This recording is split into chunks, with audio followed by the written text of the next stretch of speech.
आदाब नाज़रीन, आप देख रहे हैं जी सलाम। आप सब मुखातिब हूं मैं शाहबाज। बुलेटिन का आगाज कर रहे हैं इस वक्त की बड़ी खबर के साथ। दिल्ली की जामा मस्जिद और फतेहपुरी मस्जिद में बकरीद की नमाज अदा नहीं कर सकेंगे आम नमाजी। कोरोना के मद्देनजर इंतजामिया ने लोगों की भीड़ इकट्ठा न करने को लेकर सर्कुलर जारी किया है। दिल्ली जामा मस्जिद और फतेहपुरी मस्जिद इंतजामिया ने यह फैसला लिया है, सिर्फ स्टाफ के लोग ही मस्जिद में नमाज अदा करेंगे। कल ईद उल अज़हा का त्यौहार है और इस मौके पर जितने भी तमाम नाज़रीन इस प्रोग्राम को देख रहे हैं उनको भी ये जानकारी दे देते हैं कि दिल्ली की जामा मस्जिद में और फतेहपुरी मस्जिद में बकरीद की नमाज आम नमाजियों के लिए अदा नहीं की जाएगी। उसमें आम नमाजी बकरीद की नमाज अदा नहीं कर सकेंगे। सिर्फ जो कमेटी के मेंबरान हैं, जो इंतज़ामिया की जानिब से कहा गया है कि जो वहाँ के जो स्टाफ के लोग हैं वो ही वहाँ पर नमाज अदा कर सकेंगे। दिल्ली जामा मस्जिद और फतेहपुरी मस्जिद इंतज़ामिया ने यह फैसला लिया है। कोरोना के मद्देनजर इंतज़ामिया ने लोगों की भीड़ इकट्ठा न करने को लेकर सर्कुलर जारी किया है। तो इस वक्त की बड़ी खबर और अहम जानकारी मिल रही है। जो लोग इस खबर को देख रहे हैं उनको एक बार फिर से बता देते हैं कि दिल्ली की जामा मस्जिद और फतेहपुरी मस्जिद में बकरीद की नमाज अदा नहीं कर सकेंगे आम नमाजी। कोरोना के मद्देनजर इंतजामिया ने लोगों की भीड़ इकट्ठा न करने को लेकर सर्कुलर जारी किया है। दिल्ली जामा मस्जिद और फतेहपुरी मस्जिद इंतजामिया ने यह फैसला लिया है, सिर्फ स्टाफ के लोग ही मस्जिद में नमाज अदा करेंगे।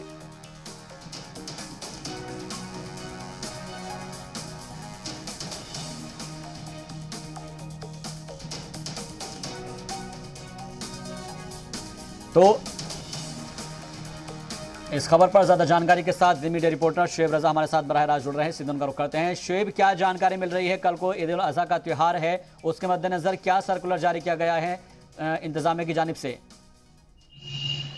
बिल्कुल, देखिए शाहबाज, क्योंकि कल बकरीद का त्यौहार है और कल बड़ी तादाद में, क्योंकि उम्मीद थी कि शायद दिल्ली की जामा मस्जिद और फतेहपुरी मस्जिद जो दिल्ली की सबसे बड़ी मस्जिदों में से जिनका शुमार होता है, वहां पर आम नमाजियों के लिए शायद नमाज की इजाजत होगी। लेकिन एक सर्कुलर जारी किया गया था एसडीएम की तरफ से भी, जो इंतजामिया है दिल्ली इंतजामिया की तरफ से, कि भीड़ इकट्ठी ना हो, एक साथ बहुत सारे लोगों को इकट्ठा होने की इजाजत ना दी जाए। क्योंकि जामा मस्जिद और फतेहपुरी मस्जिद में लगातार नमाज हो रही थी, लेकिन जुमे के रोज या फिर कहे कि बकरीद और ईद के मौके पर बड़ी तादाद में लोगों की जो भीड़ है वो इकट्ठा होती है। तो इसको लेकर दिल्ली हुकूमत की तरफ से या इंतजामिया की तरफ से एक सर्कुलर जारी किया गया था, जिसके बाद दिल्ली जामा मस्जिद और फतेहपुरी मस्जिद, इसके अलावा दूसरी जो बड़ी मसाजिद है वहां पर लोगों की जो भीड़ है वो इकट्ठी ना की जाए, ये सर्कुलर में कहा गया है। और जामा मस्जिद, फतेहपुरी मस्जिद समेत तमाम मस्जिद जो बड़ी है, जहां पर बड़ी भीड़ इकट्ठा होती है, उन लोगों ने इसको माना है ताकि जो कोरोना वबा है वो ना फैल सके। और लोगों से ये दरख्वास्त की है कि वो अपने या तो जो मोहल्लों की मसाजिद है वहां पर जिस तरह से नमाज होती रही है, कुछ लोग पढ़ते रहे हैं, वो अदा करें, या फिर अपने घरों में ऐसी जगह पर जहां ज्यादा भीड़ इकट्ठी ना हो वहां पर बकरीद की नमाज अदा करे। तो कुल मिलाकर कोरोना वबा को लेकर जिस तरह से जो गाइडलाइन है उसका पालन किया जाएगा।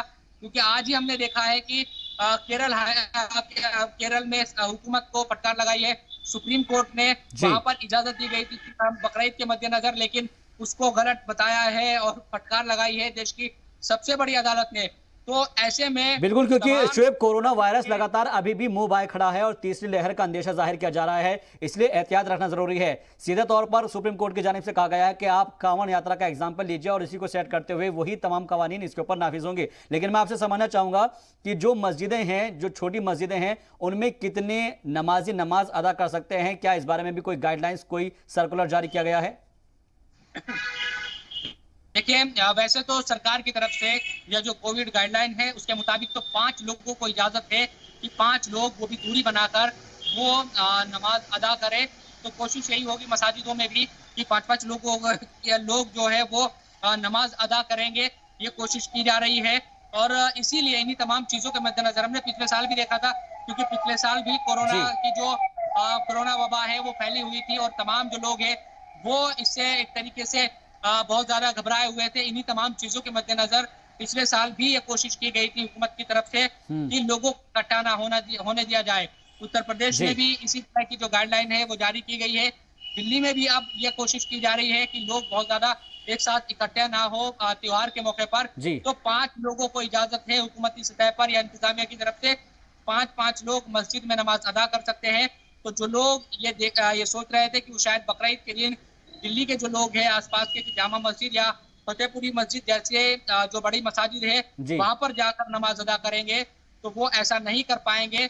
उनको यही कहा गया है कि आप घरों में रहिए, वहां नमाज अदा कीजिए, या फिर ऐसी जगह जहां लोगों की ज्यादा भीड़ इकट्ठी ना हो वहां पर बकरीद की नमाज अदा कीजिए। और कोविड जो गाइडलाइन है उनका पालन किया जाए, सोशल डिस्टेंसिंग का पालन किया जाए, मास्क लगाया जाए। इन तमाम चीजों को लेकर भी गाइडलाइन जारी की गई है ताकि जो कोरोना वबा का खतरा है उससे महफूज रहा जा सके। जी, और शुएब एक चीज़ आपसे समझना चाहेंगे क्योंकि वो ईद से मुतालिक है, और ये समझना चाहेंगे क्या इंतजामिया की तरफ से कोई ऐसा भी इंतजाम किया गया है कि किसी स्लॉटर हाउस का इंतजाम किया गया हो? क्योंकि अमूमन ये देखने में आता है कि कोविड गाइडलाइंस के मद्देनज़र अगर खुले में इस तरह की जो ज़िबा किया जाता है या फिर जो मवेशी है उनके लिए कुर्बानी दी जाती है, क्या उसके लिए भी कोई गाइडलाइन जारी की गई है? देखिए, कुर्बानी को लेकर उत्तर प्रदेश में तो आपने देखा शाहबाज की वहां साफ तौर पर गाइडलाइन जारी है कि 50 से ज्यादा लोग एक जगह पर इकट्ठा ना हो, और कोई जगह मुकर्रर की जाए जहां पर कुर्बानी की जाए, और साफ सफाई की व्यवस्था उसके बाद वहां पर हो। ये तमाम जो चीजें हैं वो उत्तर प्रदेश में तो पहले से ही जारी की जा चुकी है। दिल्ली की जहां तक बात है तो दिल्ली में भी इस तरह के इंतजाम, एमसीडी की भी कोशिश रहती है कि तुरंत वहां पर साफ सफाई की व्यवस्था ऐसी जगहों पर जो मुस्लिम इलाके हैं जहाँ पर कुर्बानियां होती है, चाहे वो ओखला का हो, पुरानी दिल्ली या फिर जाफराबाद और सीलमपुर का जो इलाका है वहां की बात की जाए, तो इन तमाम जगहों पर यह कोशिश की जा रही है कि ऐसी जगहों पर ही कुर्बानी की जाए जो मुकर्रर जो जगह की गई है। जगह जगह इस तरह से कोशिश ना की जाए जिससे जो परेशानी वो खड़ी हो, और साफ सफाई को कोशिश है वो बहुत ज्यादा रखी जाए। साफ सफाई की एक तरीके से तुरंत जैसे कुर्बानी हो तो जो भी उसके बाद जो गंदगी होती है तो उसको फौरन वहां से हटाया जाए। बिल्कुल, यानी कि कुल मिलाकर कोरोना के मद्देनजर तमाम तरह की जो कार्रवाइयां वो की जानी चाहिए और गाइडलाइंस का सख्ती से पासदारी की जानी चाहिए। बहुत बहुत शुक्रिया हमसे बातचीत के लिए, मज़ीद अपडेट के लिए शुएब रज़ा आपका।